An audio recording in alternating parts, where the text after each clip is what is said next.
BORTLE here at the Pro Support TCG Weekend Yu-Gi-Oh! Case Tournament event with, we have here Jesse Flores, first place winner of this case. Yo, what decks do you use, man? Tell the world. I use Bird Up. Bird Up.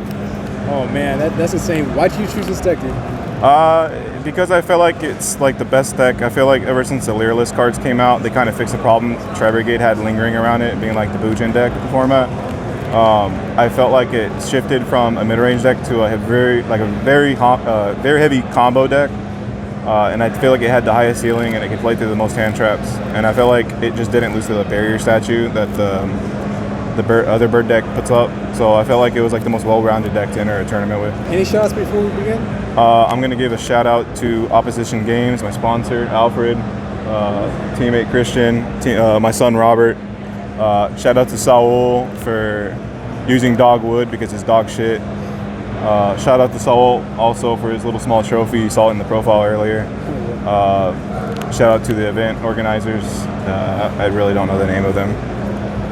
Nice, but shout out to everyone in DFW and shout out to my girlfriend. That's what's up. Please show us the 28-0 bird deck, man. Playing for my Tri-Engine, I'm playing 3 Fractal, 3 Nerval, 1 Cuirass, 1 Kit. These ratios are a little different.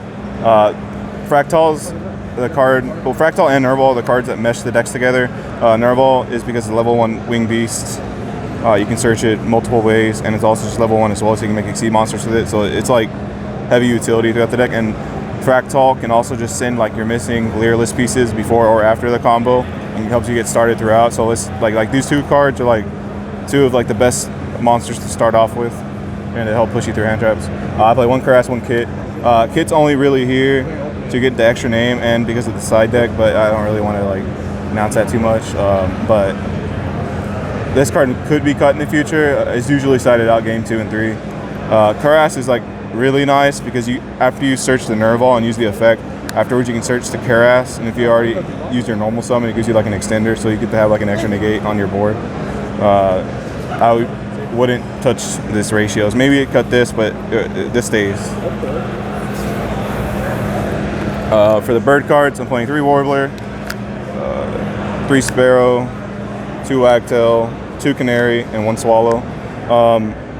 This card is like mandatory 3-up because it's like it combos really well, like so many cards in the deck. Like even if you have like this just and Nerval, that alone still like a pretty cool combo. This plus Fractal's combo, this plus Foolish is combo, this plus this is combo, this plus this is combo. I mean, this card is like really nice. I bumped this card up to 3, and before I thought these cards kind of accomplished the same thing, but this card does a little more because sometimes you'll start off with a spell card in your hand to search, and this card kind of just gives you a little more value. I'm only playing 2 of this card because I really don't want to see it too much because I don't want to see it with the spell card, but like 2 is good enough to go into grind games. That's dope, man. Congrats. Thank you. I'm playing 2 Barrel Canary. I used to play 1, but I recently bumped it up because I noticed his deck grinds a little more. This card Exceed locks you when you use its effect, but it's pretty cool because they can't negate the effect to special summon a monster from the grave. They have like an effect failure type of card because it's all 1 effect. So this card like single-handedly like helps you break boards pretty easily. This is usually like either the one that makes the Robin, or it helps you push with like Zeus and with like interruptions like Search DD Crow. Spoiler. I'm only playing 1 DD Crow because like there's some times to where like if your opponent doesn't scythe you instantly with the Phantom Knight deck, which sometimes they don't, if you have like Bird Call plus this, you can like find your way to DD Crow to stop the scythe from going off. And it's also I like just like searching it just in case, because this deck does lose to like Dark Roller. It doesn't really lose the droplet. I don't know why people really say that. It only loses the droplet if they like 6-card combo you, but they don't usually have enough resources to like follow up and kill you. This card's really good. I'm probably gonna keep that in. And that's it for the Lyrilusc. I'm not gonna change any of these ratios. 1 Sparrow as well. It's a brick. Even if you draw it, like you're still fine. You don't really need it to like kind of pop off too hard, but it's like necessary to search. That's it for the birds. And then for the Samorg, I play the barrier statue. I was between this and Apex Avian, but last minute I switched back to this card because it's just like really high impact cards. I want to end high impact cards. So like Avian's like fair and this card's degenerate. I'd rather just put degenerate cards in my deck opposed to fair cards just based on my opponent not having it really. They usually did have it, but it's still decent. That's it for the monsters. For the starter cards, other starter cards, I'm playing 3 Bird Call, 1 Tinky. Tinky, some people don't play it, but Tinky's like really good because it can be like any Lyrilusc name or any Tri-Brigade, so it kind of meshes the decks together because it can search Fractal and Foolish with Lyrilusc. And this card's like insane. It like pushed the deck a little further.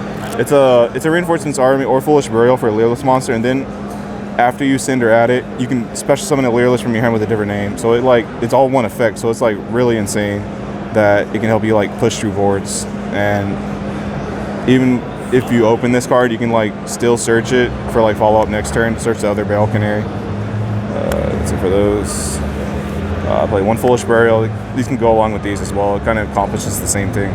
For the one of, as well, Called by the Grave, 1 for 1. This should be self-explanatory because I play so many level 1 cards. And Called by the Grave just because I don't really want to get drolled. I mean, it was okay today. It kind of went in a little more aggressively opposed to stopping hand traps. I could probably see cutting this, but I like it. For going second cards, I'm playing 3 Chalice, 3 Tactics, 3 Droplet, and 3 Impermanence. I was seeing that some people are starting to play Dark Ruler, but it kind of doesn't solve the problem of like stopping the Scythe combo. And all these cards kind of, these 3 cards kind of accomplish beating the Scythe combo. See any combination of these 2 cards versus the Phantom Knight full board, you can still stop it from going off. And this card's just like, it's either this card or Prosperity, but I kind of wanted my Prosperity to do a little more because the less going second cards I play in my deck, the weaker Prosperity gets. I don't really want to base my deck completely on going first, but I kind of wanted like dual purpose cards that are good going first and second, and all these kind of accomplish that because if I don't use these going second, I can just go first and set them. So like, I just wanted my deck to be as dual purpose as possible. That's it for the main deck. I play 40 cards. Alright, for the extra deck, Tri-Brigades, I play 1 Farragut and 2 Shirak. These are all the Tri-Brigade monsters in the extra deck I play. You only really need 1 Farragut. Before I played 2, but like as you get to know the deck a little more, you only need 1 because after turn 1, all your pushes come from your Lyrilusc and not from your Tri-Brigade effect. So this kind of just helps you enable the starting combo. And 2 Shirak, because sometimes in the combos you use, you have to use 1 to like pop off, and you want the second one to kind of like go second and like clear boards. Play 1 Almirage. It's a last minute addition. It helped me push through like only the Tri-Brigade hands, so this card could stay. Double Dragon Lords, Harpley Channeler, Samorg, and Appaloosa. All these 2 cards were like really insane. This card helped me go second a lot and like break boards I wasn't supposed to. And this card's protection effect is like very underrated because everything under it can't be targeted by card effects if it's a wing beast. So it's like really insane with barrier statues. So they have to have like Droplet and a way to like beat over it. But when I open the usual 2 card combos, I have this with Barrier Statue under it, so like even their normal summon can't help my card. And the Harvey Chandler is just to help me get to this if I can only afford banishing 2 cards. And Appaloosa is just for like those weird scenarios to where I want to like, after I crack their board, I want to like stop their Celestial next turn. So it's like pretty good in niche scenarios. And it's good like when you want to take stuff with talents and then like link it off, something generic. So this card kind of filled a good purpose. For the Exceed monsters, I played 2 Recital Starling, 1 Nightingale, and 1 Ensemble Robin. This card is probably the best Exceed monster. On summon, you can make a monster on the field gain 300 attack for each material it has, and usually you want to target your opponent's monsters because usually you can kill your opponent by summoning these in attack mode, making them 0, and like crashing them into your opponent, making them die, and just making this really big and killing them. This card's also just really insane because like most of the time you're going to put the Sparrow under it and it can't be targeted by card effects, and also it can't be destroyed by card effects or battle when you use its effect. So like it's always going to be like a 4 material Zeus. The card like this card definitely overperformed. And Ensemble Robin, I honestly didn't make this that much, but maybe it didn't put in that much work because usually when I made my board anyways, they just scoop. So I'm assuming it did its purpose. Its floating effect's also really underrated in grind games as well. Because like if it gets like to get like 1 bounce and they run over it, you still get back the Barrel Canary and you can still keep going off.